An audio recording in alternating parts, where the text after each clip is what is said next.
جالبی در مورد متمایز بودن در کتاب گاو بنفش مطرح می شود.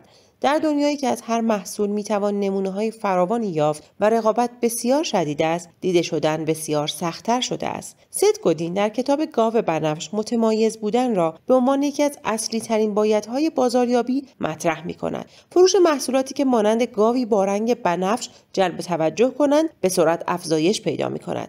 به بازار نگاه کنید. بسیاری از محصولات از نظر کیفیت در یک جایگاه قرار دارند، اما فروش یک برند خاص یا یک محصول خاص بسیار بالاتر از بقیه است. در بسیاری از موارد آن محصول تبدیل به یک گاو بنفش شده است، به این معنا که به محصولی تبدیل شده است که جلب توجه می کند و همه در موردش صحبت می کنند. ست گودین نویسنده برجسته کتاب گاو بنفش در این کتاب میگوید جذابیت با عادی بودن ناسازگاری ندارد، جذابیت عجیب است. بعضی ها تمایز را در بهترین بودن یا کامل بودن می‌بینند، یعنی میگویند باید بهترین محصول را بسازیم یا باید تبدیل به بهترین شرکت شویم، در حالی که نویسنده کتاب گاو بنفش بر این باور است که محصول یا خدمتی که به مشتریان خودمان عرضه می‌کنیم باید خصوصیت خاصی داشته باشد تا به چشم مشتریان بیاید و توجه آنها را به خودش جلب و جذب کند. کتاب گاو بنفش یکی از مهمترین کتاب‌هایی است که در حوزه بازاریابی نوشته شده است. نویسنده این کتاب هم یکی از بزرگان عرصه بازاریابی و مدیریت است و همین موضوع باعث شده است که کتاب پیش رو یکی از کتاب‌های مرجع در عرصه بازاریابی باشد. پیشنهاد می شود که تا پایان این خلاصه کتاب با ما همراه باشید، چون قرار است مطالب بسیار جذابی در مورد بازاریابی و تمایز یاد بگیریم. درس‌هایی که می توانیم از کتاب گاو بنفش یاد بگیریم. ست گودین تلاش کرده است که کتابی ماندگار در حوزه بازاریابی بنویسد و بحث را به گونه‌ای مطرح کند که شخصی بتواند اهمیت مطلب را درک کند. تمرکز او در این کتاب روی یک جمله است: در میان گاوهای بسیاری که در طبیعت وجود دارد، قطعاً گاو بنفش جالبتر و جذابتر است.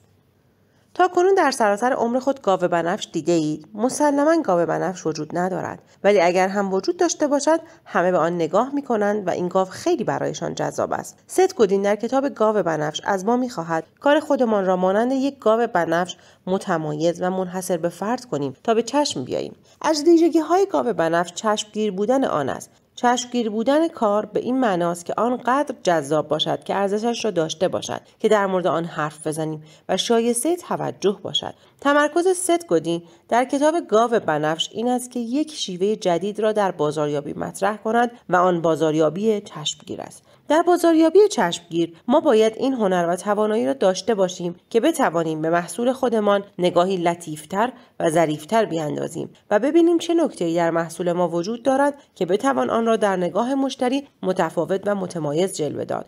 اگر در این زمینه موفق شویم حتما فروش بالایی را تجربه خواهیم کرد.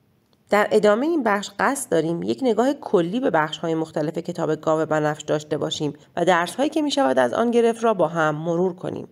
عرضه و تقاضا، تبلیغات و توجه. تبلیغات در بین کسب و کارها خیلی متداول شده است و به هر جایی که می رویم به چشم می خورد. 40 تا 50 سال پیش چندان تبلیغاتی وجود نداشت، ولی امروز اوضاع فرق کرده است و روزانه هزاران تبلیغ مردم را بمباران می کند. با توجه به شرایط امروزی جلب توجه مردم کار آسانی نیست، زیرا مردم از تبلیغات زیاد خسته شدند و دیگر حوصله توجه به تبلیغات را ندارند. به همین خاطر است که عرضه و تقاضا در عرصه تبلیغات بسیار نامتوازن است.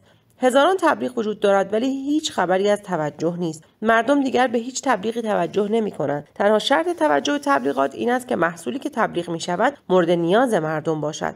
تبلیغات سنتی کاملا کارایی و اثر بخشی خودش را از دست داده است. در این اوضاع است که کتاب گاو بنفش به ما یاد می‌دهد که چگونه در بازار نقش خودمان را ایفا کنیم و محصول خودمان را به بازار هدف خودمان بفروشیم. کتاب گاو بنفش از ما می‌خواهد که یک خصوصیت مهم در محصول خودمان پیدا کنیم و آن را در چشم مخاطب مهم و متمایز از سایر محصولات مشابه موجود در بازار جلوه دهیم. نگاهی گذرا و اجمالی به تاریخچه تبلیغات. اگر بخواهیم تاریخچه و پیشینه تبلیغات را بررسی کنیم، باید 3 دوره را مورد نظر قرار دهیم. این 3 دوره عبارتند از قبل از دوران تبلیغات، در دوران تبلیغات و در دوران پس از تبلیغات. قبل از دوران تبلیغات. در دوران قبل از تبلیغات که هیچ تبلیغاتی دیده نمی شود، مصرف کنندگان محصولات را به صورت مستقیم و به قول معروف دهان به دهان به یکدیگر معرفی می کردند. اگر یک بازرگان یا صاحب کسب و کار بازدهی خوبی داشت، یک خدمت قابل توجهی را ارائه می کرد، مردم او را به یکدیگر معرفی می کردند و او را به یکدیگر توصیه می کردند و در نتیجه افراد بیشتری به سمت او جلب و جذب می شدند. در دوران تبلیغات، در این دوران تبلیغات به شدت اثر بخش و کارآمد بود و نتیجه خوبی به همراه داشت. یک شخص به کمک تبلیغات می توانست فروش خود را تا حد قابل توجهی افزایش دهد، زیرا در آن دوران بازار یا تبلیغات مختلف اشباع نشده بود و به همین خاطر بازاریاب‌ها می توانستند از طریق تبلیغات پول زیادی درآورند. در دوران پس از تبلیغات، امروز هم تا حدود زیادی به دوران بازاریابی دهان به دهان برگشته ایم و فروش از این راه صورت می‌گیرد. در دنیای امروز باید کسی که کاملا به او اعتماد داریم یک محصول را به ما پیشنهاد بدهد که سراغ آن محصول برویم و محصول را خریداری کنیم. شبکه‌های اجتماعی در دنیای امروز نقش مهمی در تبلیغات ایفا می‌کنند. مقیاس شبکه‌های اجتماعی و سرعت آنها در بازاریابی بسیار گسترده و بالاست. مدل P4 در بازاریابی. از نظر ست گودین 4 اصل مهم و اساسی در بازاریابی وجود دارد که این 4 اصل در زبان انگلیسی با حرف P آغاز می شود که این 4 اصل عبارتند از محصول یا پروداکت، قیمت یا پرایس، مکان یا پلیس، ترفیع یا پروموشن. این 4 اصل در بازاریابی بسیار مهم و ویژه هستند. حال ست گودین می‌خواهد یک پی دیگر به این 4 پی اضافه کند و آن گاو بنفش یا پرپل کاو است. کتاب گاو بنفش نوشته شده تا به ما بگوید که دیگر بازاریابی فقط به آن 4 اصل گذشته متکی نیست و باید یک اصل دیگر که اصل تمایز است را مورد توجه قرار دهید. وقتی اصل تمایز و تفاوت مد نظر قرار می‌گیرد، مخاطب مجذوب به محصول شما می شود و در نتیجه حتی صرف آشنایی هم که شده به سراغ شما خواهد آمد. ما به عنوان فروشنده یا صاحب کسب و کار باید تمرکز خودمان را روی رفع نیاز مشتری و راضی کردن او بگذاریم. مشتری باید از محصول یا خدمتی که به او ارائه می دهیم راضی باشد تا باز هم به سراغ ما بیاید و ما را انتخاب کند. ولی واقعیت این است که این موضوع و تنها رضایت مشتری برای رسیدن به موفقیت کافی نیست. کسب و کار ما باید شایسته توجه باشد تا بتواند در رقابت از سایر رقبای خودش پیشی بگیرد. یکی از نمونه هایی که میتوان مثال زد شرکت فولکس واگن است که از نظر طراحی ظاهری با تمام برندهای دیگر در صنعت خودروسازی متفاوت و متمایز است. این شرکت از همان ابتدا تلاش کرد که این خصوصیت را داشته باشد و همین موضوع باعث شد که از ابتدا با بازاریابی دهان به دهان به این حد از رشد و پیشرفت دست پیدا کند و بتواند به عنوان یکی از محبوب ترین شرکت‌های خودروسازی در جهان مطرح شود. ریسک کردن خیلی بهتر و ایمن‌تر از ریسک نکردن است. مارک زاکربرگ به عنوان یکی از معروف‌ترین و توانمندترین مدیران فناوری جهان که رهبری شرکت فیسبوک را در دست دارد بر این باور است: بزرگترین ریسک نکردن است. در دنیایی که همه چیز به سرعت در حال تغییر است، تنها استراتژی که شکست آن قطعی است ریسک نکردن است. این جمله یک واقعیت محض است. حال این جمله از زاکربرگ را میتوان در موارد مختلف به کار برد، ولی در مورد تبلیغات و بازاریابی میتوان گفت که اگر هیچ تلاشی نکنیم و هیچ ابتکاری به خرج ندهیم، میتوانیم محصولی شبیه به سایر محصولات موجود در بازار به مشتریان خود ارائه دهیم. حال اگر دست به چنین کاری بزنیم، چه دلیلی دارد که مشتری از بین این همه کسب و کار که محصولی مشابه دارند ما را انتخاب کند؟ واقعا نمیتوانیم هیچ توقعی برای رسیدن به موفقیت داشته باشیم، چون هیچ تمایزی نداریم. مسلماً اگر محصولتان مشابه دیگران باشد، خیلی سریع از گردونه رقابت حذف خواهید شد.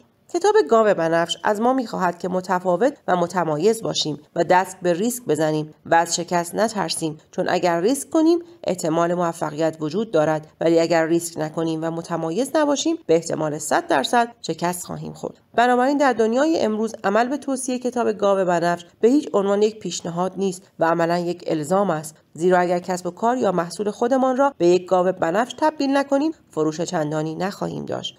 پیروی کردن از یک رهبر، آری یا خیر؟ یکی از مسائلی که در کتاب گاو بنفش مطرح می شود مسئله پیروی از یک رهبر است. بسیاری از کسب و کارها تلاش می کنند که یک رهبر در بازار پیدا کنند و کلی حرکات او را کپی کنند. آنها از استراتژی ها، ایده ها، تفکرات و سبک بازاریابی آن رهبر تقلید می کنند. شاید این کار به شما کمک کند، ولی با این نگرش هرگز رهبر بازار نخواهید شد. رهبران بازار همیشه دوست دارند مبتکر و نوآور باشند و با ریسک هایی که میکنند توجه بازار و مشتریان را به خود جلب کنند. اگر همیشه از یک رهبر تقلید کنید، در واقع بازار همیشه از شما جلوتر خواهد بود، زیرا تجربه چندانی ندارید و هیچگاه ایده جدیدی را تست و آزمایش نکرده اید. سعی کنید به جای انتخاب یک رهبر در بازار و تقلید از او، خودتان دست به آزمایش بزنید و تجربه کسب کنید. اگر به تقلید ادامه دهید، رهبر نخواهید شد و به جایگاه ایدئال خودتان نخواهید رسید. بنابراین معطل نکنید و خودتان نبض بازار را در دست بگیرید. تبدیل شدن به رهبر بازار از جمله مزایای کتاب گاو بنفش است. مشتریان می توانند بازاریاب‌های شما باشند. در صورتی که به توصیه و پیشنهاد کتاب گاو بنفش عمل کنید، یک اتفاق بسیار خوب برای شما میافتد و آن اتفاق این است که مردم و مشتریان به این نقطه تمایز شما توجه خواهند کرد و همه جا درباره این تمایز صحبت می‌کنند. یکی از شرکت‌های فروش عطر برای جلب توجه مشتری و متمایز کردن کسب و کار خود تلاش کرد که از سبک کتاب گاو بنفش پیروی کند. این شرکت در کنار هر محصولی که مشتری می‌خرید، یک عطر کوچک به عنوان هدیه به او می‌داد. این کار هم به مشتری هدیه دادن بود و هم کاری می‌کرد که مشتری دفعه بعد هم برای گرفتن هدیه به او مراجعه کند. با این کار ظرف مدت کوتاهی این کسب و کارش را رشد داد و رشد عجیبی کرد و فروشی فوق‌العاده را تجربه کرد. فقط مخاطبان و مشتریان ایدئال را هدف قرار دهید. در این کتاب ست گودین به خواننده میگوید که تنها باید مشتریان ایدئال را هدف تبلیغات خودش قرار دهد. شما باید تبلیغات خود را تنها به گوش کسانی برسانید که به محصول شما احتیاج دارند و قصد دارند محصول را خریداری کنند. به همین خاطر هم بازاریابی در موتورهای جستجو اینقدر محبوب شده است، زیرا موتورهای جستجو تنها چیزی که شما در آنها جستجو می‌کنید و به آنها احتیاج دارید را به شما نمایش می‌دهند و خبری از اجبار نیست.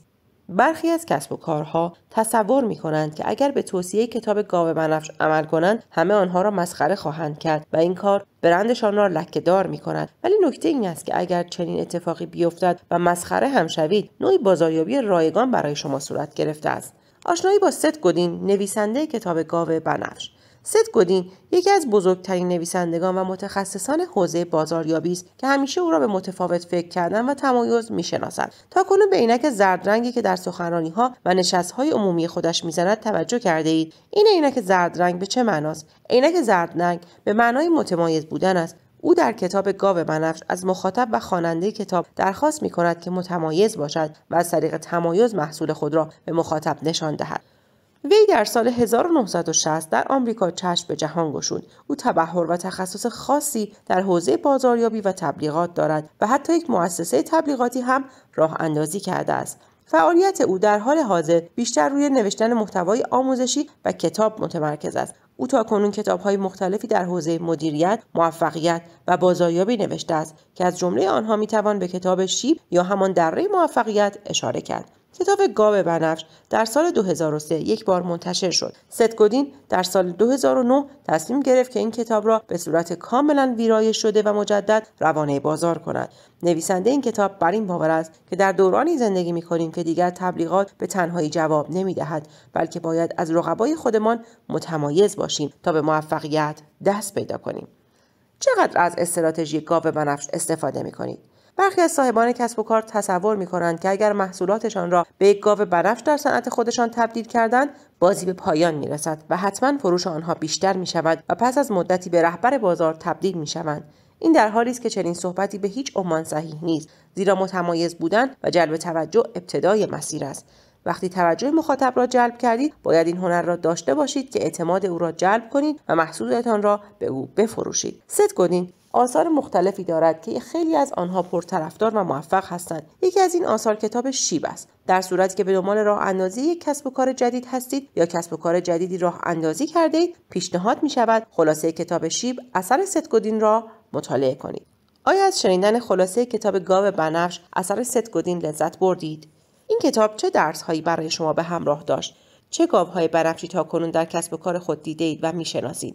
امیدوارم از شنیدن این خلاصه کتاب لذت برده باشید.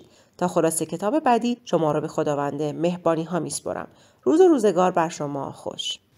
برای حمایت از ما و دریافت کتاب‌های صوتی بیشتر و کاربردی‌تر لطفاً کانال ما رو سابسکرایب کنید و این فایل ها رو برای دوستانتون که به شنیدن اون نیاز دارن ارسال کنید.